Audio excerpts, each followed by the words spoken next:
Oh my gosh, here we are at it again. I can't believe it. I'm well past the 7.5 year mark. I'm closing in on 8 years. This July will be 8 years that I've been hosting this show. I love that I get to meet really interesting people. In fact, without any further delay, let me tell you about this week's guest. Today's guest exemplifies the power of resilience and the transformative capacity of financial literacy. A trailblazer in personal finance, she has turned her challenging beginnings in Section 8 housing and a childhood marked by poverty and abuse into a celebrated career spanning over 25 years. She's a serial entrepreneur with many accomplishments, including managing a top 10 REMAX office with over $2 billion in sales for 5 consecutive years and founding and later selling a successful insurance agency. As a best-selling author and the charismatic host of the rapidly growing Empower Her Money podcast, she is dedicated to empowering women and closing the poverty gap through financial education and personal empowerment.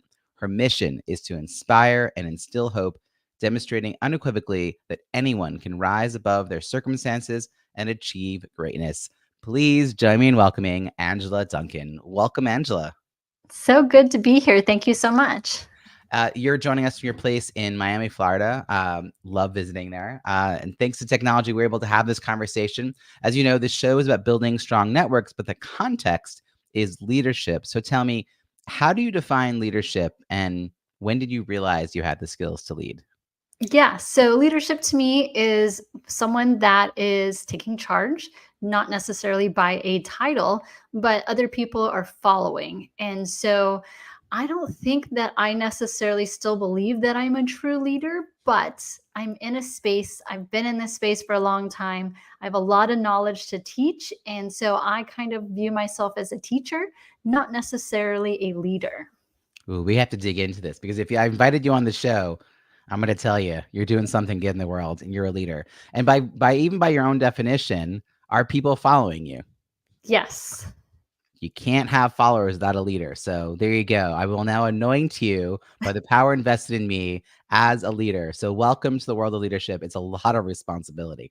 Yes, it So is. I want to take you back a little bit because, in the intro, you had quite a marked beginning. I always ask my guests about their early days on the playground. What kind of kids were they? Were they organizing their groups of friends? Were they kind of sitting back? Did teachers see potential in them? Like who was in their life? And so, what was that story like for you in those early sort of primary school, elementary school years? Yeah, so I think as a kid, I was like the fly on the wall. I observed first, and then when I spoke, it was intentional. And so I wasn't one of those very social butterflies wanting to make friends with everyone.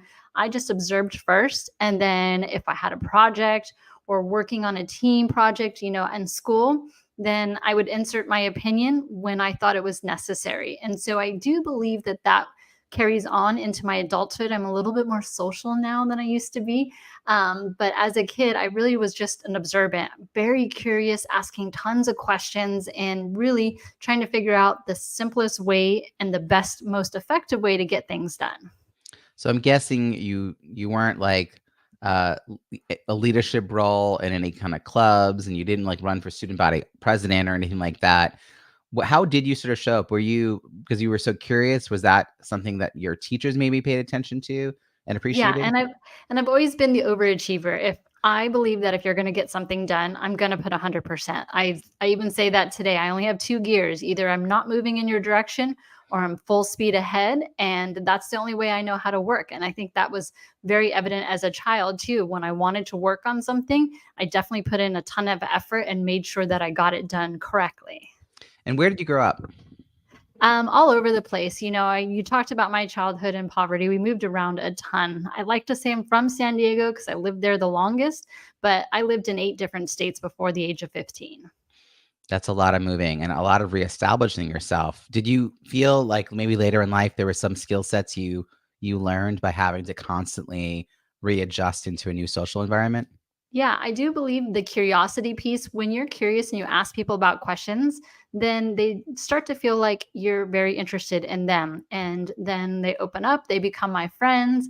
But instead of talking about me first, I really want to focus on you And I feel like that really helps me as we moved around a lot to kind of create friendships all over. Yeah, I mean, that is a really difficult skill set for some people to learn even later in life. And it can serve really well as a leader because you're willing to hear what other people have to say and you show interest in them. And then they want to participate and share their talents with you. So, I think that anyone who's had that kind of moving around upbringing has a different sort of worldview also, because I imagine the places you lived, there were some differences. So, did you start to understand? I mean, I feel like when you grow up in one space, like everything exists in a certain way. Like that's just how it is. But you must have seen that not everything was always the same way. Like, was there an example or two you can think of that made you realize, oh, we don't always do X? Yeah, but I think still growing up in poverty, even though the states were different, Mhm. people and mindset and the way things were done were very similar. Interesting. And Yeah. when you see it across different platforms like that, different states, different areas, you don't know any different. And until you can kind of be exposed to a different way and understand that there is a better way to live, some people get stuck in that poverty mindset and that poverty cycle. And unfortunately, they keep repeating it for their own family life. And until someone else steps in and kind of has that light bulb where you get curious, it's hard to get out of that same cycle, unfortunately. So when you were 12, did you have a sense of your next 10 years? Like, were there any givens or assumptions, or was it really left to you to figure out what your life would look like going forward? Yeah, I think it kind of hit me in high school. When I started seeing kids, I remember very distinctly. I had this one girl in high school. I was not friends with her, but for her 16th birthday, there was a car in the parking lot with a bow on it. And I kept thinking, like, why not me? What are they doing differently in their life that my family didn't do? And how do I get to their level? And again, it just becomes that curiosity. And I didn't really ask a ton of questions in high school. It was more of the observer, but once I hit college and I started working in the banking field, I had people around me that I could ask questions to. And so often we are afraid to ask for help or ask questions. And that's a key piece for me when we are learning and we're growing. And I think that's a key, aspect of being a leader is being curious and always developing and learning and becoming the better version of ourselves. So I do think I was fortunate in the banking world to have those mentors around me. But if I hadn't taken that first step to, kind of get in contact with them, to ask questions, to be part of their world and let them know that I'm curious and like, how can I help you? You're going to help me with information, but I want to be able to help you too. And that really started, I think, on my leadership role, switching from that observant person to now taking action, asking questions, and then implementing what I was learning. I would definitely want to come back to this piece about sort of how do you find and develop mentors, because that sounds like what you were able to do. But how was college achieved? Because it sounds like money was tight. There were no assumptions about, well, for 17 generations, we've always done X. So how you must have had a certain fortitude to figure out a way forward for that. What made you want to go to college? Like, why was that a dream of yours? And then what was the focus when you went to college? Was there a particular plan that you had for like what you'd study or who you wanted to be? Yeah, I think in high school, the teachers taught you go to college. I'm 45 years old. So this was a little bit ago where people didn't really think about just jumping into entrepreneurship. So in high school, teachers always said, get good grades, go to college. So that's where the idea came from. Now, I did end up on the 5-year plan. I went to community college first and then transferred to the 4-year university. Cost wise, it was a much better option. I worked 3 jobs, 7 days a week, trying to fit the college schedule in between that, and just knowing that it's okay that I didn't finish in 4 years. It's okay that for me, I didn't join a sorority. I am not talented enough to play sports, but I wanted that degree. I wanted that information. And I knew that if I got to that point, at least that would be my next step in my Mhm. journey. But having the education piece was important to me. Such a different way to approach higher learning, where you are the one paying your way, quite literally, and taking everything so much more seriously than a lot of students, particularly traditional students that are like, just on someone else's dime and they're doing a lot of exploring. Did you end up with a finance degree? Is that the direction you went? I did, and if I look back at it, I wish I would have taken a little bit of time off in college because you get to only do that once, right? I'm Mhm. not a college sports fan because I never went to games, never played games, and so some of that aspect I wouldn't recommend working maybe as much as I did, but for me it was necessary to get the Yeah. college degree. So, that's the way it was, and I've just learned now that I enjoy life much more than I used to give myself a chance to. Well, I am part of the 5-year club as well. I stayed an extra year because I got to run an after-school club, Oh. and they gave me a budget, and I saw it as an opportunity to, like, run something, and, yeah, I think I had 4 classes, and I did 3 in the fall and 1 in the spring just so I could be a student. Like, I was, like, holding on to that, and then, yeah, like, I ended up in grad school, but I only had time, took the time to apply to one. It was the school that I was an undergrad at, and it was sort of a like Hail Mary, like, am I gonna get in? I don't know. I barely remember it. In fact, filling out the application, it was like in a blur because everything else was more important at that time. So I think that taking the extra time to pay for it in a way that made sense for you, and then finance though is an interesting degree. Like, my dad grew up in the projects in Brooklyn, and, he's talked about how for him, there were only a few professions that he was really aware of when he was sort of young, really young, and it was professionals that came through like, lawyers and the post office people and police officers and real estate. Like, he didn't have a wide understanding of what was possible, and so how did finance sort of get into your sort of world vision and become something that you pursued? Yeah, I think it was a movie. The Boiler Room. Yeah, it Uh-huh. just looked cool. Like, I wanted to be a stockbroker on Wall Street. They drove nice cars, they had vacations, they had money. It's like, I could do this. So while that was my initial journey, and I learned very quickly that I don't have the stomach or the personality to be on Wall Street, at least set me in a direction. And I started to learn in college about like the time value of money, saving earlier on your side versus saving later. What is the stock market? How do you look at stocks? But real estate kept popping in my world. I remember when I was working for the bank, I had this lady come in and she deposited like a $50,000 check. And I had never seen that much money before in my life. And I was like, what do you do? She's like, oh, honey, I'm a real estate agent. Okay, so it pops in my life, right? Then in the finance classes, there was a kid and he was driving this really nice car, and I was like, oh, are your parents rich? He's like, no, I'm in real estate. So it just kept popping into my world. And then you get curious, like, how do I learn more about this real estate thing, because they obviously figured something out. I love that, pop culture and these, like, random pop-up conversations, you're paying attention. Clearly, Mhm. the theme here is that you are very observant and curious, but you're also good at following through because everything you described just to even get into college and graduate requires a tenacity, I guess is what I might call it. So did you approach real estate in a similar way, wanting to explore if that was the right fit for you? Is that your next professional step after college? Yes. Well, I started the financial advisor route. And after I figured out that wasn't a fit for me, Mm. I did get my real estate license. And I got married in 2007, got my license in 2006. And that was right before the housing crash. So when you're in a down market like that, there's always opportunities to learn.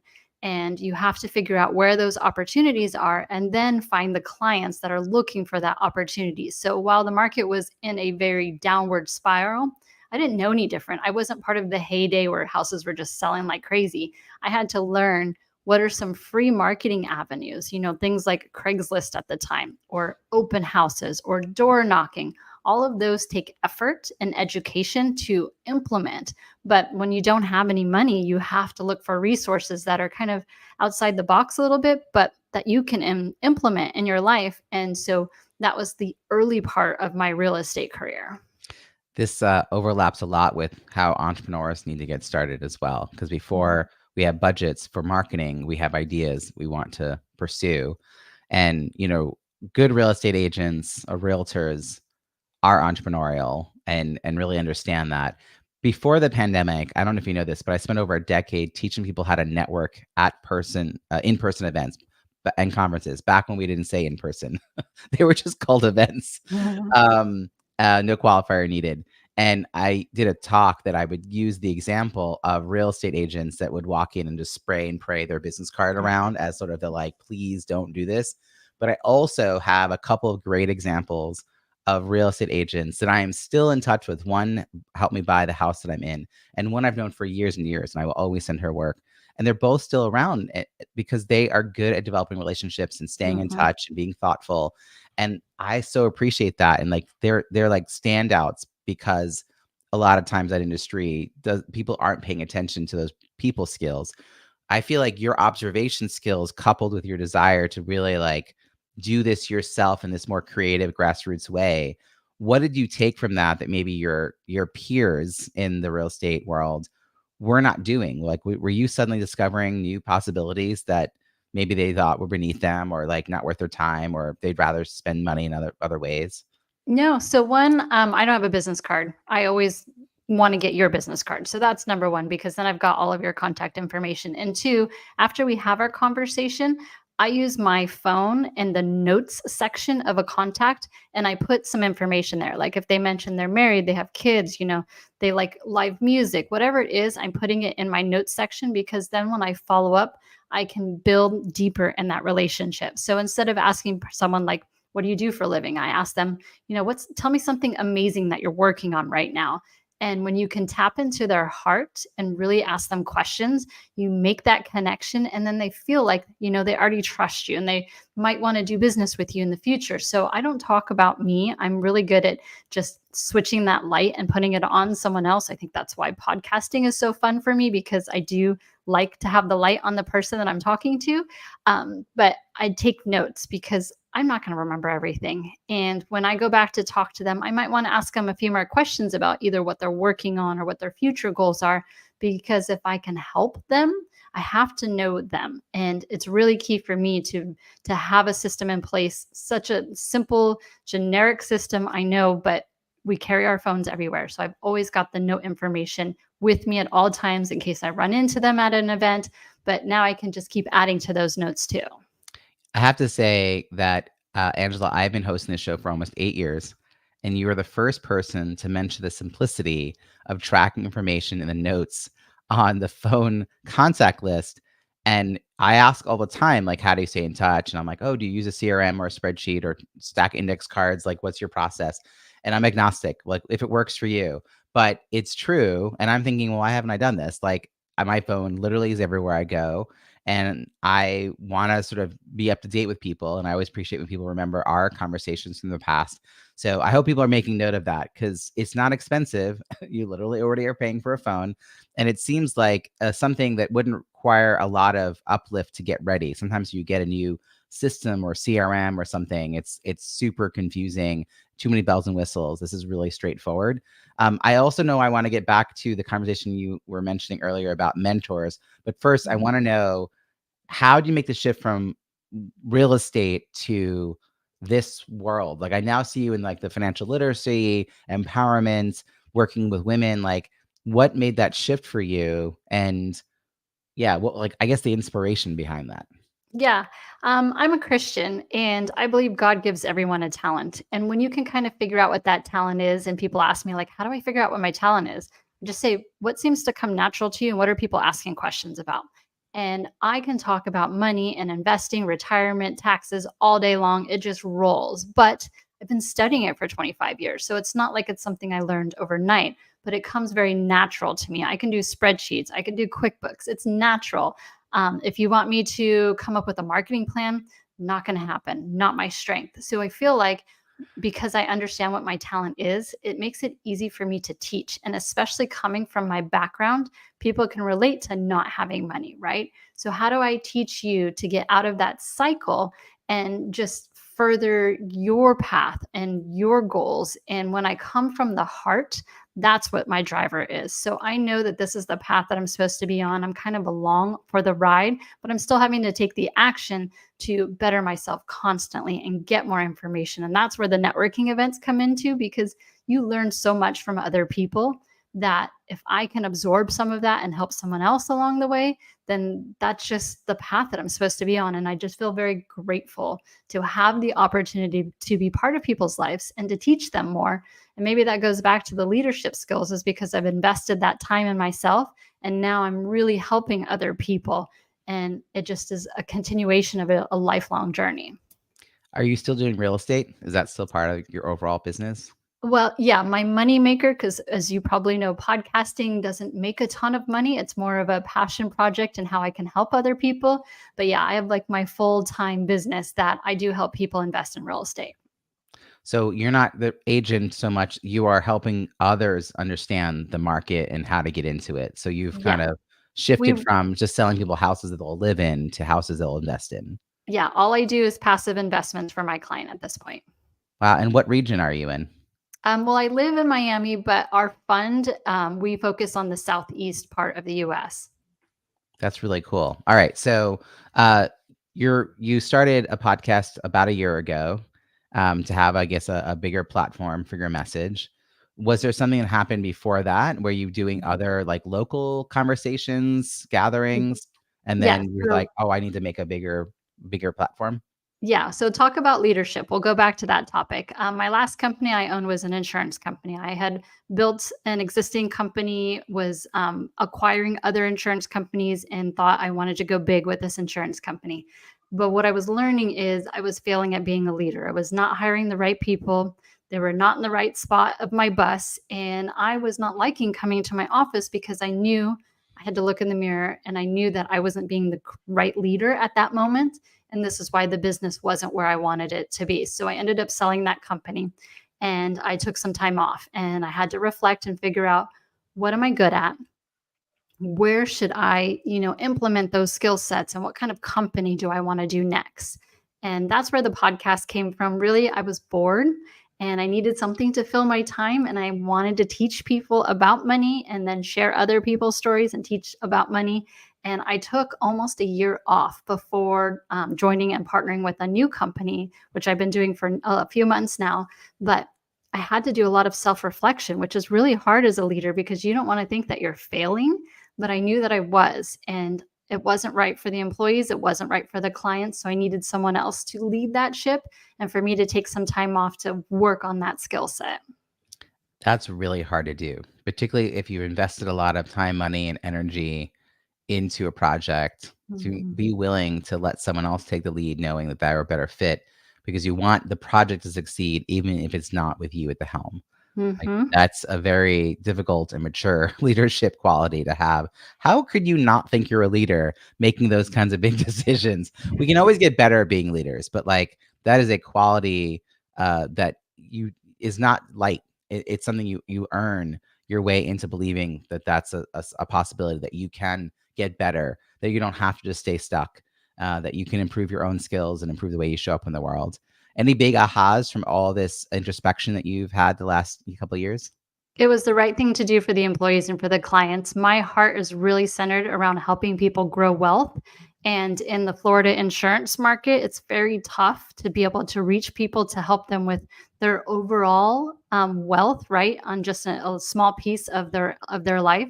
And market's tough. And to fight people to save $5 because they didn't understand the coverages or they didn't want to take the time to understand the coverages, I knew that that wasn't my skill set. So even though believe in my leadership ability, that avenue to help people with true wealth was not the right place for me. Hmm. What have you had happen since hosting the podcast? Is there anything that's become possible? I am now speaking at events, which I never thought I would do. I don't like being in front of a camera, but it's a great opportunity to reach more people, to inspire more people. I wrote a book last year, hired a coach. We can get back to the mentorship. Yeah. Became a best-selling author. I threw my own event of doing speaking to women about money, and now partnering with this new company. I truly believe it's a good fit for me, and it's going to give me an opportunity to help people grow their own wealth. And is that the real estate related one or is it something else? Yes. Yeah. Okay. No, Yeah. I'm back into real estate. I mean, it's great that you're able to now take these two passions and experiences that you have and marry them together. Um, so it's not that, it's really you're building in your life experience in a lot of ways. So I think others maybe listening to that can think about, you don't have to throw away, 15 years of learning something if there's a way to apply either the transferable skills or the Mhm. knowledge or the community that into whatever the new thing is. I tend to work, I am a multi-passionate entrepreneur, so I wear a lot of hats, but for my coaching, I often was working with entrepreneurial women over 50 who were looking to grow their impact and income through some kind of new revenue stream. Mm. And a lot of times I'd hear from prospects and even clients, like, I don't know anyone. And I'm like, how could you have been like, you've been a professional for 20, 30 years. Like, people, like, and they have so much knowledge and they want to give and have such a huge impact, but they feel like a novice. So starting over is really hard. And so being able Mhm. to take, either experience or, skills from other places in our life, it makes the starting over feel less like that and more like growing. Mhm. So it sounds like that's kind of what you've been doing, and it's also what you're now helping others do is apply what they know into like a wealth building piece. That's really exciting. The book thing is really cool. I'm also an author, and I really focus on helping people build big launches. I'm a big fan of getting lots of reviews and building pipelines for books, and that also then sounds like has led to more opportunities to speak and have that platform. So it sounds like you're kind of on the cusp of building like that kind of speaking coaching business, as Mhm. well as you've got clearly it's nice when you're starting a new business to have like a mainstay revenue stream through this company. um, so what's been most challenging, like obviously your upbringing was getting over some of the mindset that comes with that That's upbringing. it. Mhm. um, when you're around people who only believe a certain thing, there's no way to really envision anything else. So being exposed to new ideas at college, it seems like a real shift for you. Mm. But when you're getting started, um, like what did you have to bring other people in for? And this might be coming into like the mentor conversation as well, or deciding to hire a coach or even to hire team members. So how did you start to realize the limits of what you were able to do or wanted to do and started to develop the community around you? Yeah, I do believe that coaches and mentors is key. No matter where I'm at in my career, my personal life, I'm always going to have a coach by my side because they have done something that I haven't done. That's, something that I look for, obviously. But when I wanted to write the book, I needed to find someone who coached people about writing books and had written books himself. So that's what was helping me with the launch of the book. When I did my event and some of the speaking events, I have a coach that helps me with that. And I think that the only true way to grow is investing in yourself and your own education. And the quickest way to grow is hiring a coach or a mentor. And you've got to be selective with that person. Don't be afraid to ask for referrals and actually contact those referrals, and making sure that the track record that they have aligns with where you want to go. So, I mean, I hired a coach that I thought I wanted to do webinars. We were working through doing these free webinars and then joined my coaching program, and I just didn't enjoy it. And so, but I wouldn't have known had I not at least given that an effort and hired a coach that could teach me how to do that. I do think it's key. You've got to have a coach and a mentor throughout your life. And as you transition, you might have a different coach or mentor for that transition, and that's okay. But for me, you have to be unselfish, and that means investing in yourself first, taking the time for you first, whatever that looks like in your life. I'm a big believer that I start and end my day reflecting and taking just me time because I need it, and that's how I can operate. But the coach and the mentor thing is huge. Yeah, and some people have trouble figuring out how to find mentors, and it seems like Mhm. you kind of had a knack for that early on. And you talked earlier about finding ways to give back and not just ask for things. So, how did you get into that mindset? Because sometimes when you need support from someone, and you're not paying them, like paying a coach, maybe that's easier. But if it's not someone you're paying, it's someone you look up to, you might feel like you're just taking. But clearly, that's not how you're approaching it. So, how do you approach finding and nurturing that mentorship relationship? Yeah. So if there's an area that you want to grow, look around. Social media is very easy. Find someone who's looking like they have success in that area. And then ask them, for it's very easy now with Zoom. Can we have a virtual coffee? Can I just have 12 minutes of your time? I like picking odd numbers because then it pattern interrupts people instead of 10 minutes, 5 minutes. Pick a weird, strange number. I don't know why. It just seems to work for me. Maybe because I'm a numbers person. I don't know. But Although then if it when was you an odd number, it would be 13, but go ahead. yeah, that's there you go. There's the math part of it. But when you grab that time for them and you're asking them questions, the other thing I like to end with is how can I help you? And it gets them to stop for a second, but usually there's something in their life that they're struggling with right now. And it could be just a connection. If they're struggling with marketing and you know someone who does marketing, you're going to connect them together. And when you add value and give back to them, the next time you might have a question, they're more likely to help you because you showed that you care about them too. And finding someone that is not necessarily a paid coach and mentor, but is successful in a field will also help you grow. Maybe not as quickly as the coach, but it'll definitely get you to that next level. And then just find ways to give back to that person too. I'm always a giver first. And when you ask questions, then it just makes it a little bit easier to figure out how you can help them too. And do you now find yourself in the role of mentor? Yes, absolutely. I think I will be for the rest of my life. Yeah. Was that a kind of a strange shift to realize you had something to give back in that way? It was a mindset shift for sure, and I that's gonna be something I think I will also work on for the rest of my life, being in the upbringing that I had. Um, I encourage people to be childlike curious, so think about a child, and if you're a parent, encourage your kids to ask questions because if they're asking questions about a specific topic, that could be their future career. And I was guilty of that, saying because I said so, if my daughter asked a question or, gosh, you have so many questions. But when we shut them down, they stop asking questions and they take that into their adulthood. And you're really kind of keeping them from growing when you're not allowing and encouraging them to ask questions.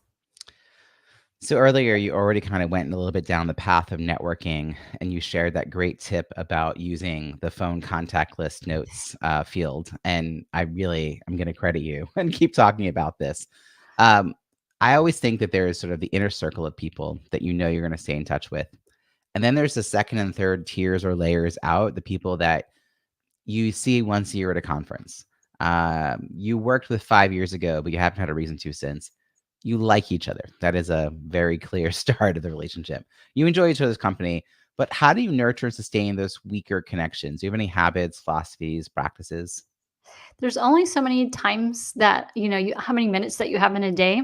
So I don't believe necessarily in focusing on people that aren't in those first couple circles like you talked about, because the majority of my business is going to come from those circles and I can teach and impact them and then they can reach out. And that's how we reach further people. But I do a lot of just quick videos on Instagram and Facebook.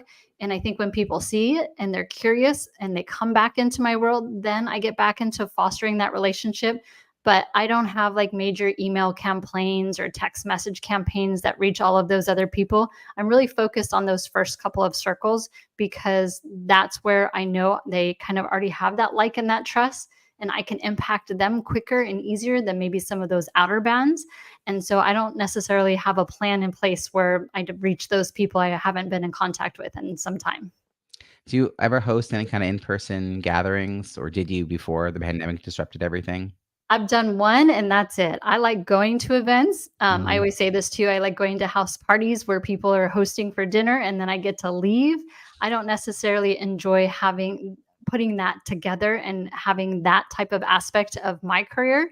I'm much better just attending and building relationships. So you wanna know all the conveners so you can go to all their events because they're gonna do them no matter what. Yeah, I'm the convener. I love it, and for me, the big shift was I had a very in-person focused business. I was speaking at conferences about networking at conferences, and March 2020 came along, and I wrote this blog post, 9 ways to network in a pandemic, and number 3 was to host a virtual happy hour. And that Mm, night, it's like Thursday, the March 12th. I'm like, I should probably do one of these things, and I hosted a virtual happy hour on March 13th, and my life changed. I mean, I got better and better and better at using Zoom. My last book is all about how to leverage Zoom and low tech mm, solutions for leveraging Zoom. So, I think convening now looks different for me than it did 5 years ago. Like I assumed mhm. we had to all geographically be located, but now we have podcasts being more prevalent, and you can record videos, which allows people to meet you and see who you are and share that on social media. So it sounds like you're putting yourself out there and reminding people of your value and the ways you contribute to the world. So we're about to get to my favorite wrap-up question. Before we do, we're going to hear a quick word from our sponsor. Okay, so I always want to know, like, if we could reconnect in a year from now, and I hope we stay in touch. And I suddenly, or you suddenly realize, hey, it's been a year since we did that interview. I'm gonna want to ask you what you're celebrating. Like, what's taken place in that previous year worth toasting. So, what are you most looking forward to in the year ahead? Personal, professional, both, all of the above.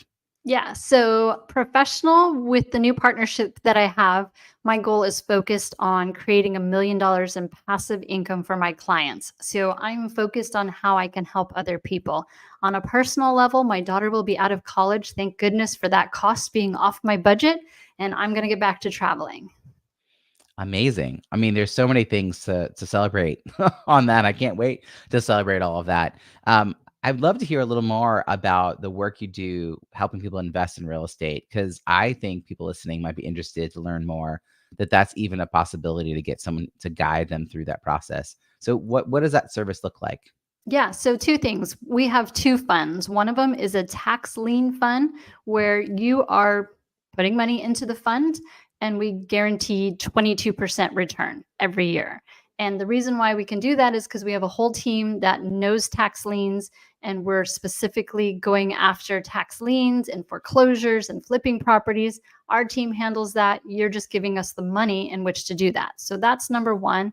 And then the other one, we do more of commercial and development properties. And so that one has a different return on it depending on what we're going to do with you. But it's the two funds, and it's a great way for people who don't want to get into real estate but want to be in real estate, for them to give us the money, let us handle all of the aspects of doing the real estate. And in return, we're just giving you an interest payment, just like a CD would, but a much higher return. I'm much higher. I mean, multiples higher. I mean, I'm really proud of the fact that I have a savings that's like 4.3, and I'm like, yes. That was hard to find. Yeah, And CDs are just like one or two, like 4.5 or 6. I'm like, it's not worth me putting it into a CD if I'm going to just stay right here. So right. 22% guaranteed return. I'm very curious to know more. And I think people are going to want to find you and follow your work. So how can people find you and follow your work? Yeah, so the name is just about the same everywhere. Empower Her Money is the name of my podcast. I'm on Instagram, TikTok, empowerhermoney.com is where you can find me, book a call with me, and I'd love to at least discuss to see if you have any money questions. I do answer all of my social media myself. So if you have a money question, send me a message. I'm more than happy to help. Fantastic. We're going to put all those links in the show notes, as well as we've got your YouTube here, your book, your podcast. We'll put all the links and show notes at ontheschmooze.com. Thank you so much for joining us. It's been a great conversation. Thank you.